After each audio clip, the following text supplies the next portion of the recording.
Previously at this location, we installed a oven stovetop combination to replace the flat top that was present. The oven originally was a wall oven, and we turned that into some more storage space. So we ended up putting this in, and since this is a flat top oven stovetop combo, it would have been appropriate enough to put in a downdraft range hood vent fan. Only because there were some issues that would have been present to put in an overhead range hood.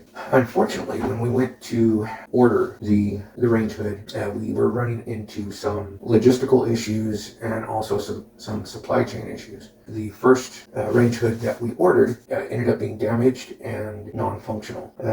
Ran into some issues there as far as closing out that transaction and then purchasing again the range hood that we were going to need. Unfortunately, we ran into some more logistical issues. A 30-inch range hood was ordered. We ended up receiving a 36-inch. It's packaged really crappy. We've got busted up styrofoam here that's just laying around doing nothing.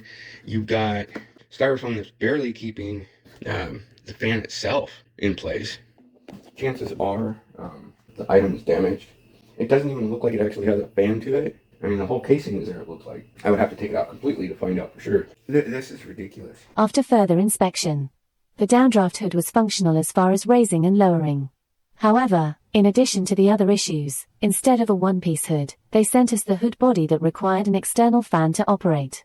We were going to try to get that resolved. However, the issues logistically didn't allow for us to resolve that. They told me that they were not sending a prepaid return label and that I would have to take it down and ship it myself. Price for the shipping was going to be $380. This item I ended up purchasing for $650. If I were to return it, I would be returning it for less than half the money that I got it in the first place. So there just seems to be a lot of sketchy stuff going on in every step.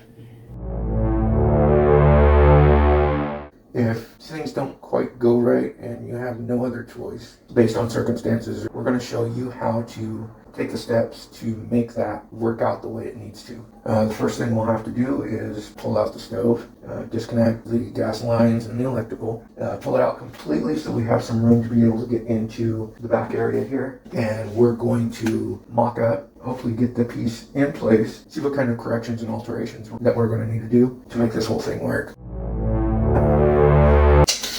The opening that we have to work with is 30.5 inches. We will need 32 3/4. So we're going to need to take out 2 1/4 inches.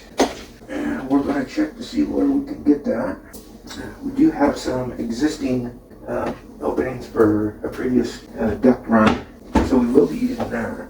Based on what we see in here is we've got several layers of cabinet here. We're going to be taking off one of the layers here, a layer here, that stops here, an extra layer over here as well to be able to remove. We may even just open up just enough for the hood vent to go in place. So I say we get the exhaust fan up there, do a mock up, and see what we're going to have to take out. Our first order of business will need to be notching this out here, 20 inches down, and then the same over here, and then we'll see what we need to do beyond that. I guess it's going to be interesting because obviously we're going to need more space than what's there. We're going to do this in a correct way to where it will allow for a replacement to be put in place instead of it just being specifically for this component itself. So we're going to be working some magic, definitely. That's where we'll start. We'll etch that out. I say that's going to give us plenty of room there.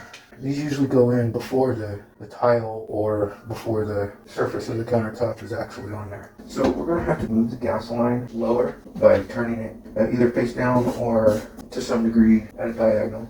And that should take care of that. There we go. And it won't be in the way of the exhaust fan. Our easy solution for the outlet being behind the exhaust fan is a power strip with a 90-degree zero clearance plug on it. It's only got a 3-foot cord on it, which is good. The less cord we have, the better. That way it doesn't end up snagging or getting pinched behind things. And once we get everything in place, we'll know where we're going to put this.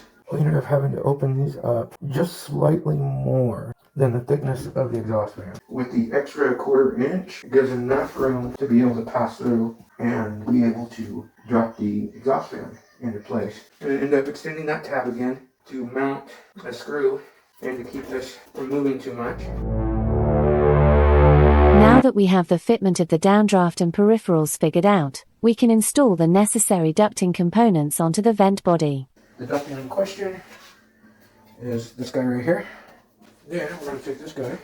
We want it as flush as possible on this end and having it stick back towards the back. So that way we still have appropriate clearance for the stove to go back in. My guess is there's still going to be a gap, but we'll deal with that gap as time goes by.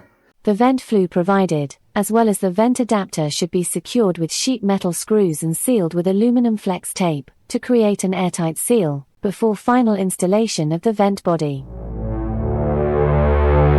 So what we're going to do is we're going to use this to make our vents to go down. We may even have to go back behind the cabinet a little bit just to make sure that we have clearance based on the stove. And I wanted to get the semi-rigid instead of using everything rigid. With the semi-rigid ducting, it expands, but it doesn't create ridges. So there's going to be less grease to be trapped into it. And with it being so flexible, we'll be able to use it to navigate where we need to. Based on everything that's happening, it's going to go right through there. We're going to open the bottom up at the edge there, at the corner, and see what we can get through there. I think we can make that work.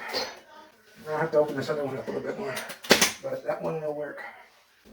Alright, so here we go. This is why semi-rigid ducting is much better than the flex aluminum ducting.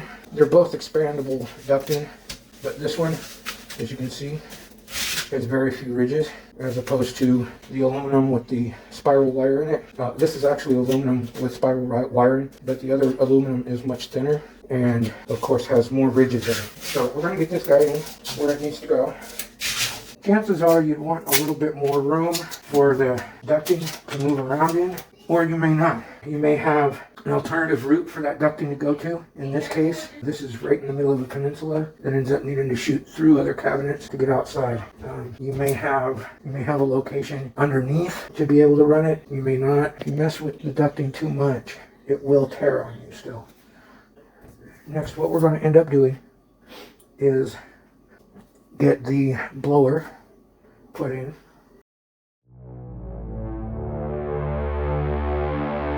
The blower that the customer ordered finally came in, and upon clearing the items that were stored against the wall, we discovered that there is an active hose bib that is extremely close to the opening in the wall to accommodate the vent ducting. We advised the homeowner of this information and they expressed that they prefer the hose bib stay functional. We eventually agreed on an inline ventilation fan to serve as an acceptable alternative to the bulky blower. Since the ducting is 7 inches and the inline fan is 10 inches, it is necessary to add a reducer for the two components to connect. And like before, we are securing the pieces together using sheet metal screws and aluminum tape to minimize air leaks. What we were looking for initially was a collar similar to this. It has a flange around it. This has got a little lip, but eventually we're going to have to add a flange to this to be able to secure it better to the wall. We need to put a few screws in it. Just make sure you keep your hands clear while you're holding it back inside so you don't end up stabbing yourself with the screws. And we're going to use a little bit more of our flex tape here. We're going to put mesh along here. It'll keep the critters out. Put a 90 degree here, like this, and that'll give us the downdraft. We should be good. As long as everything cooperates, right? And then we'll slide this whole thing into the wall from the outside. This is going to end up, if not in the cabinet, it's going to be pretty close to being in the cabinet, and then we'll be able to make our connection inside the cabinet here. Lip is going to stop it from going into the wall any further than it needs to. Once this is mounted outside, we will put the 90 degree in place, and like I said, hopefully it will behave at that point. We'll soon find out. Our fan here is going to be, this part of it is going to be facing out, and it's going to be blowing the air from here out outside, which will actually suck the air from the exhaust fan into the inline fan. There we go. While opening the existing hole on the exterior of the wall, to accommodate the new ducting, we found a few obstructions that would prevent the ducting from passing through. This has required us to enlarge the hole to come up with an alternative. And oh man, this just keeps getting better and better and better, doesn't it? All of it has.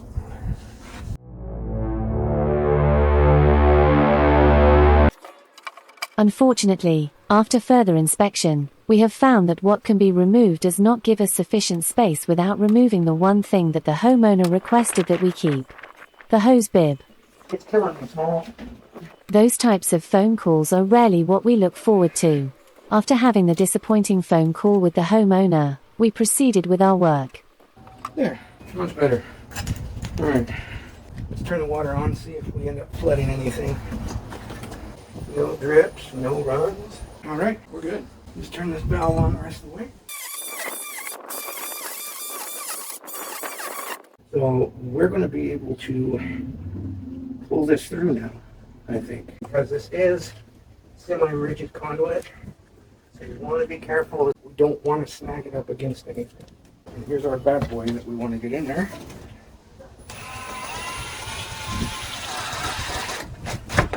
There's one.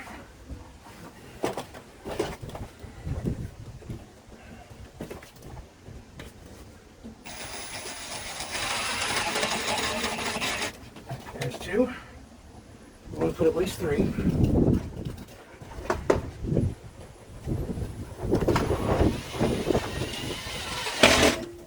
Not four. But I think we're going to be well enough. So there's that. Another thing that we're going to have is we're going to be running the cord. So we're going to push this guy through. We're going to push it from the outside and make it into the cabinet. Once it's in the cabinet, it'll be good. And then we'll be able to take it off of the stick. We just want to make sure that it makes it to the cabinet before we do that. Well, then we'll be able to push this in. Okay, that's some of it. We're going to end up feeding it to this cabinet and then the next wall. The opposite wall of this cabinet here is on the side where the stove is anyway. So as long as we can get past this cabinet, we've got plenty of cord. Looks like we've got more cord than we thought we did. Because there's some of it sitting here, but that's okay. As we push this in, you want to be careful when you're pushing through. Finally fixing it. Finally. My gosh. It was a mess. Well, I told the whole story to Yeah. So if you want to know what the whole story is, oh yeah, she'll. And then she's been a part of it the last, what is it, 3 or 4 weeks now. So it's like the first one that I bought online, it came damaged and it didn't work. It took me like 6 months to get them to accept it and give the money back. Then it took me a little while to find another one that wasn't going to cost $2,000 or $3,000. I ended up finding this one. This one was too wide, so I spent another 2 months trying to get them to return it and give me the right one. I'll just use this one. And then it turns out that this one doesn't have a motor, so we had to get an external motor, which is fine because if it had the built-in motor, it would stick out this much. At least with this one, it stays close to the wall and we shoot it out that way anyway. But yeah, it was all about having issues with this right here. And then finally getting here and then able to get like 1 or 2 days to come out. And then on one day I'll go, oh crap, now I need this. And then come back with that. And then it's like the next day I'm like, oh crap, I need this. So it's just been a mess. But that's the one thing you're going to be able to say about me. I never give up. Even if it takes a year, I never give up.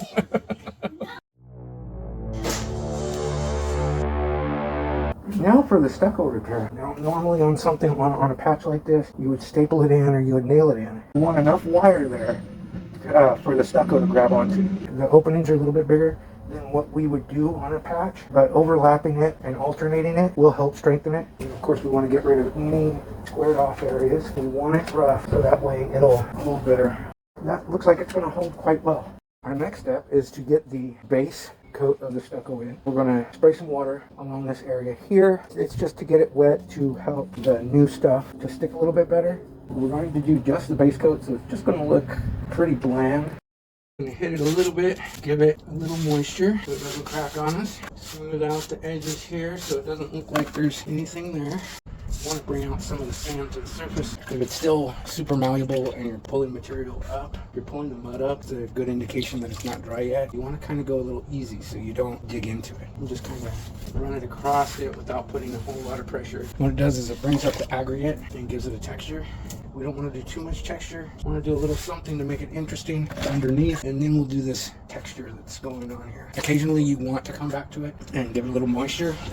That way it doesn't dry too fast. If it dries too fast, it will want to start cracking.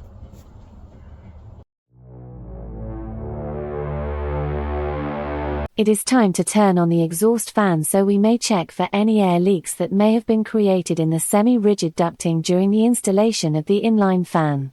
Each location is checked and corrected where needed with the aluminum flex tape. I'll give you 3 guesses as to what happened next, but you'll probably only need one. Even though the inline blower is the proper size and possesses an appropriate CFM rating for the downdraft vent, it is not producing the sufficient airflow required to remove smoke, vapor, or airborne contaminants from the location in question. One more time. Again. But for now, I'm done with being here. I don't know why it doesn't cooperate to begin with. It should already know I'm going to win.